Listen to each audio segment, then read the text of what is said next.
Hi hello అండి. So ఈరోజు ఏమైందంటే బాదం పాలు చేద్దామని ప్రాసెస్ అయితే మొదలుపెట్టానండి. బాదం పాలు కాస్త ఇంకొకటి అయ్యింది. అదేమిటో చూసేసేద్దరు. లాస్ట్ వరకు స్కిప్ చేయకుండా చూసేసేయండి వీడియో.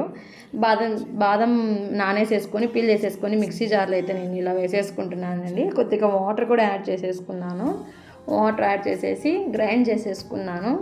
సో అంతలోపల కడాయి పెట్టేసుకొని కడాయిలో 1 లీటర్ దాకా పాలు అనేటివి వేసుకుంటున్నాను. ఇలా వేసుకున్న తర్వాత బాగా పొంగొస్తాయండి. పొంగొచ్చిన తర్వాత స్లిమ్లో పెట్టేసుకోండి. సో తర్వాత ఇలా అయితే ఒక కప్లో పాలు తీసేసుకొని కస్టర్డ్ పౌడర్ అయితే నేను యాడ్ చేసేసుకుంటున్నాను.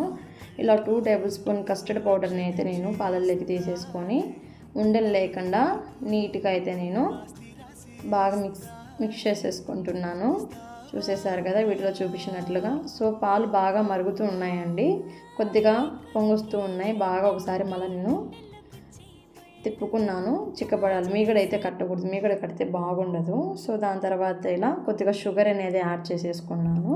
మీ తీపికి సరిపడినట్టు మీరు షుగర్ అనేది యాడ్ చేసుకుని తర్వాత బాదం కూడా ఇలా మిక్సీ పట్టుకునేది కూడా పట్టేసుకొని కస్టర్డ్ పౌడర్ కూడా యాడ్ చేసేసుకున్నానండి. చూసేయండి వీడియోల విధంగా. ఇది ఏమైందంటే నేను బాబుని చూసుకుంటూ అన్నప్పుడు మరీ ఎక్కువగా చిక్కబడిపోయింది. సో దాంట్లో నేను బాదం పాలుగా కాకుండా కుల్ఫీ తిన్న కప్పులలో వేసేసి ఎవరు చేయని విధంగా నేను ఇలాగైతే స్పూన్స్ అయితే పెట్టేశాను. Please subscribe. Thank you watching.